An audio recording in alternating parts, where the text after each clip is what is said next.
Hello friends, இன்றைக்கி நம்ம ஒரு ஈஸியான ஸ்வீட் பார்க்கலாம்.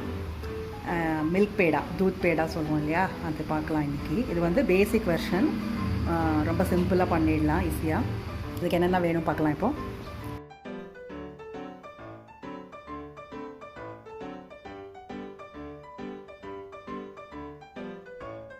மில்க் பவுடர் வந்து நான் 1.5 கப் எடுத்திருக்கேன். 1.5 கப் மில்க் பவுடர் நான் இந்த கப்பில் மெஷர் பண்ணியிருக்கேன். இந்த மாதிரி ஒரு கப்பில், இந்த கப்பில் 1.5 கப்பு மில்க் பவுடர் எடுத்திருக்கேன். இதே கப்பில் 1/2 கப்பு சர்க்கரை பொடி, இது வந்து சர்க்கரை பொடி. 1 கப்பு வரைக்கும் பால் வச்சுக்கோங்க நீங்கள். அந்த கப்பில் நம்மளுக்கு எவ்வளோ வேணுமோ அவ்வளோ யூஸ் பண்ணிக்கலாம். யூஸ்வலாக நம்மளுக்கு ஒரு 3/4 கப்பு பால் வேண்டியதாக இருக்கும். ரொம்ப திக்காக இருந்தால் ஒரு 2-3 ஸ்பூன் நம்ம கூட விட்டுக்கலாம். டேபிள் ஸ்பூன் நெய் வேணும். அதுக்கப்புறம் கார்னிஷ் பண்ணுறதுக்கு இந்த மாதிரி சின்னதாக கட் பண்ண பாதாம், பிஸ்தா அது வச்சுக்கோங்க.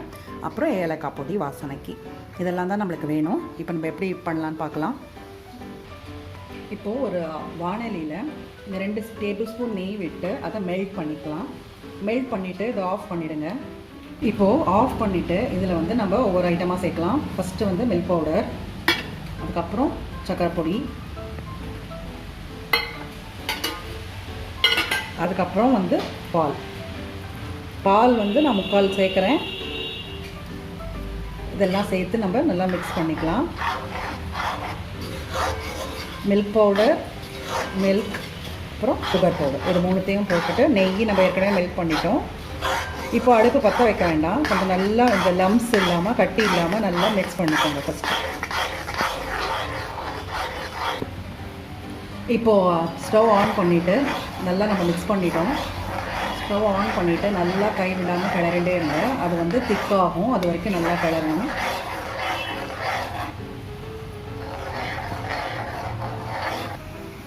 இப்போது இது கொஞ்சம் கெட்டியாகிருக்கு, திக்காகிருக்கு. இன்னும் கொஞ்சம் நல்லா சுருண்டு சப்பாத்தி மாவு மாதிரி வரும். அது வரைக்கும் நீங்கள் நல்லா கை விடாமல் கிளறணும். இந்த ஸ்டேஜில் இது நம்ம ஏலக்காய் பொடி ஆட் பண்ணிடலாம்.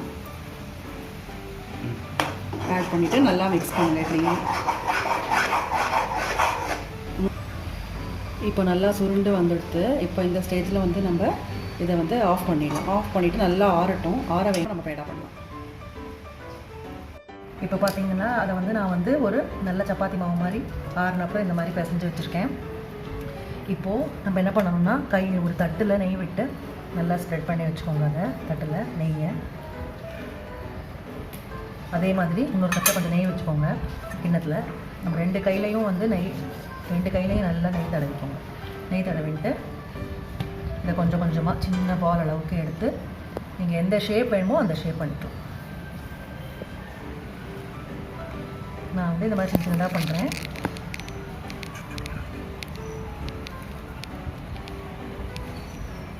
உங்களுக்கு எந்த மாதிரி வேணுமோ அந்த மாதிரி பண்ணிக்கோங்க.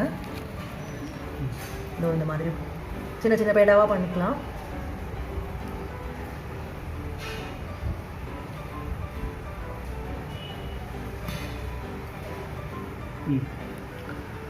இப்போது இந்த மாதிரி பண்ணி வச்சுருக்கோம் இல்லையா, அது நடுவில்லாம் அந்த நம்ம பாதாமும் பிஸ்தா வச்சுருக்கோம் இல்லையா, பாதாம் பிஸ்தா அதை வந்து சின்ன சின்னதாக கட் பண்ணி வச்சுருந்தோம் இல்லையா, அதெல்லாம் இதில் வந்து நல்லா இப்படி வச்சு அமுக்கி விட்ருங்க அந்த நடுவில்.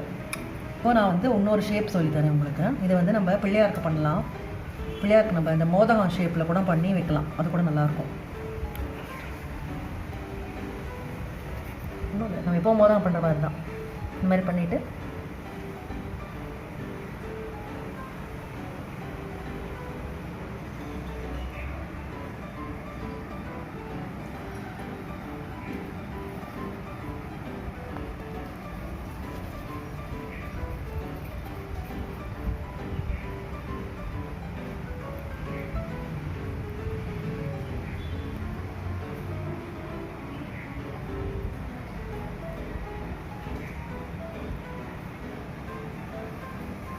இந்த மாதிரியும் பண்ணலாம். நம்ம இது பண்ணோன்னா வந்து கொஞ்சம் சாஃப்டாக தான் இருக்கும்.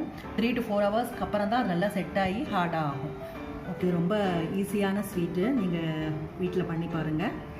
பசங்களுக்கெலாம் ரொம்ப பிடிக்கும். ட்ரை பண்ணிவிட்டு எங்களுக்கு ஃபீட்பேக் அனுப்புங்க. தேங்க்யூ.